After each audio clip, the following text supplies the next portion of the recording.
I'm George Watt, author of Lean Entrepreneurship, Innovation in the Modern Enterprise, and Strategy and Lean Innovation Partner at Becker Carroll Converge.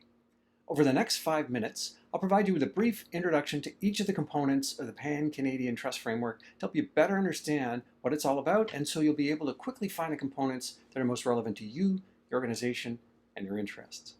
If this is your first exposure to the Pan-Canadian Trust Framework, you might wish to review the companion video where DIACC President Joni Brennan provides some history and a brief introduction.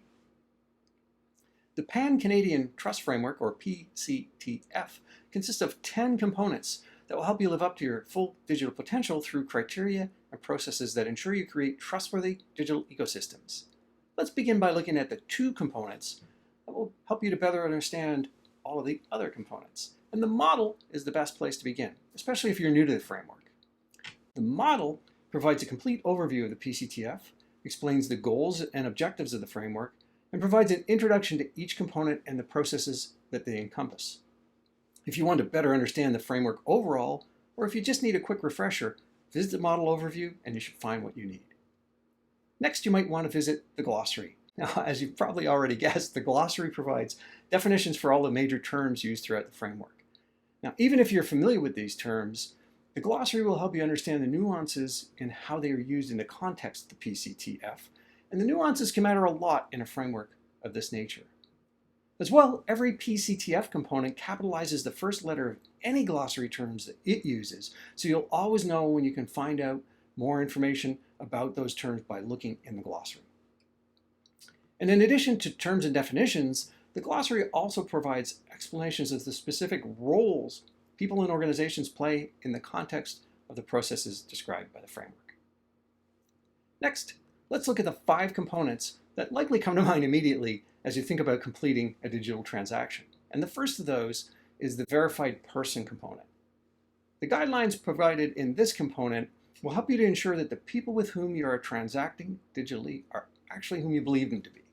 The verified person component will help you establish that a person is real, unique, and identifiable, and it will help you to understand how to evaluate the level of risk you associate with each person that you transact with, and that will enable you to transact with them much more confidently.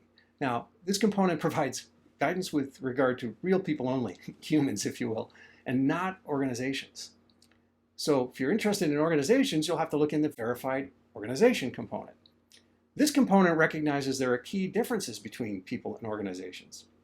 And it addresses organizations, whether they're incorporated or not, separately and distinctly from the individuals that make up those organizations, whether they're the largest companies or a sole proprietorship. The verified organization component will help you establish that an organization is real, unique, and identifiable. And it will help you to understand how to evaluate the level of risk you should associate with each of them, so that, again, you can transact with them more confidently. And that brings us to the authentication component. The authentication component defines a set of processes and criteria that will help you assure the integrity of your login and authentication processes so that you can ensure the integrity of the verified persons and verified organizations you're interacting with, as well as understand, again, the risks that are inherent in dealing with them. And of course, credentials are essential in order to make all of this work. The credentials component will help you to understand more about the individuals and organizations you're dealing with, the relationships they have to one another, and even whether a person or organization is qualified to perform a service for you or consume a service that you might deliver. In addition, this component will help you assess how well digital ecosystems that you participate in protect credentials in their use, as well as the validity of the credentials themselves.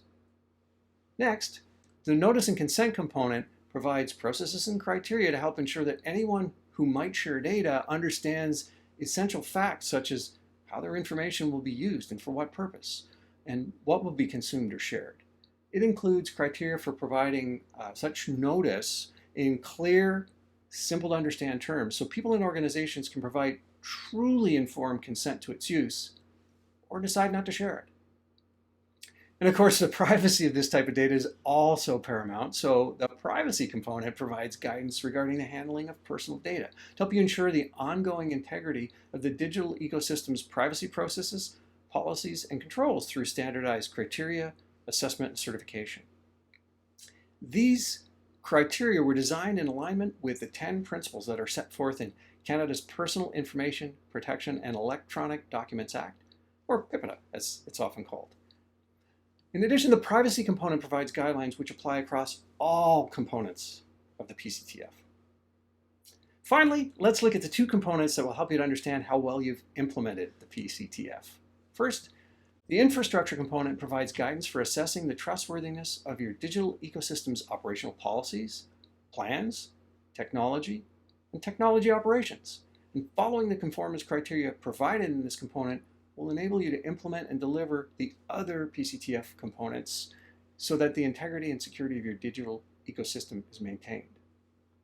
And last, the assessment component describes the procedures necessary in order to conduct a proper examination of a digital ecosystem's processes and services to ensure they're compliant with the guidelines that are set forth in one or more of the PCTF components. Now, though a framework-wide assessment would be best to assure the integrity of a digital ecosystem, assessments may be conducted for any component on its own, and certifications and trust marks will of course be awarded accordingly. This concludes our tour of the Pan-Canadian Trust Framework. You can visit the model overview for additional details or dive into any of the components by visiting diacc.ca/trust-framework. That's diacc.ca/trust-framework. Thank you for watching.